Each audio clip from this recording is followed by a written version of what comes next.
Hey guys, it's Chloe and welcome back to Music Theory 101. So today we're going to be talking about the process of sight reading. So I'm going to take you through a few examples and I'm going to show you at least my technique for how I sight read new pieces of music. So in a brief overview, this is my technique for sight reading. First, I check out the key and time signature just to see if there's any irregularities. The second thing I do is I look for difficult rhythms. We already did a little bit of this in the first video, but just scan music really quick, see if there's a tricky rhythm, and then just sound it out. You can tap on your arm if you want, you can hiss it out, anything that helps you try to figure out that rhythm. The next thing I do is look for any big intervals that I may not know on the spot. So obviously, if there's a same note twice in a row, or if there's a second interval, then those are pretty easy to just figure out as you go. But for bigger intervals like thirds, fourths, or fifths, it might be nice to just sound those out and maybe hum them a little just so you get a taste for them before you actually start the sight reading. After those preliminary steps, I usually just go ahead and start sight reading. Honestly, in a time pressure situation like an audition or a callback, it's better to just keep singing through the measures to help it sound familiar inside your head rather than to go over specific intervals or rhythms over and over again. So now we're going to go through a couple of examples. On the first one, we can go through it together, and on the second, I'll give you a chance to do it on your own. Alright, so here's our first example, and usually when you're sight reading, you're going to get the first starting note, so here's the starting note for this one. Also, if it gets too high, feel free to just start singing down the octave. So the first thing we want to do, like I said before, is check the key and time signature. From the looks of it, it looks like it's in C major because there's no accidentals in the key signature, and there's a common 4/4 time signature, so there should be no irregularities. Now that we've completed the first step, let's go check for difficult rhythms. Right off the bat, I see two sets of eighth notes, so I just have to remember to sing those a little quicker. I also see a dotted quarter note and a half note, so I have to remember to hold those for longer.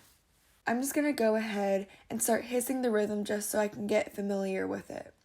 Alright, so here goes.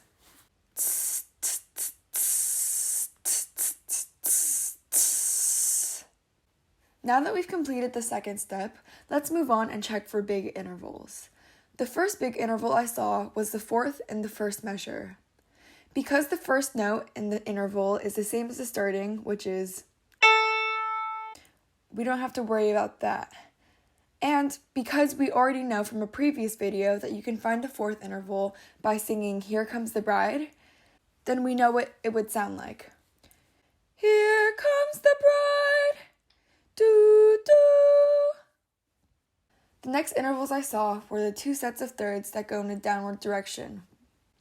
This is going to sound familiar to the downwards direction of the My Oh My warm-up. So the warm-up sounds like this. My oh my oh my. So if you just start from the high note, the notes sound like this. My oh my. Coincidentally, those are the same intervals that are in these measures. Now that we've finished checking for big intervals, let's just go ahead and start sight reading. Have a good idea of what your starting note is. And just go ahead and combine what you know about the rhythms and the intervals now.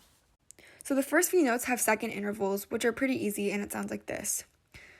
Do, re, do. And then after that is the fourth interval we talked about before, and it sounds like this. Here comes. So the first measure should sound like this all together. Do, do, do, do, do. And then after that are the two thirds intervals that go in a downward direction, and it sounds like this. My oh my, do do do. And after that are just more second intervals that are pretty easy to just come up with, so altogether the two measures sound like this. 1, 2, 3, 4. Do do do do do do do do. And when you play back the measures to you, it should sound pretty similar, like this.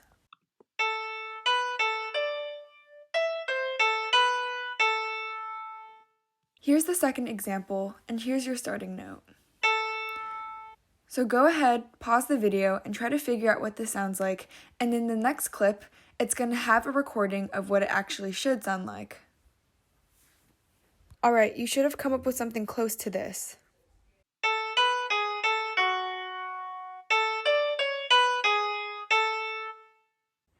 Alrighty, that wraps it up for today's video, but thank you so much for watching this Music Theory 101 series, and I hope this has helped you to learn a little bit more about the basics of music theory. Alright, bye guys.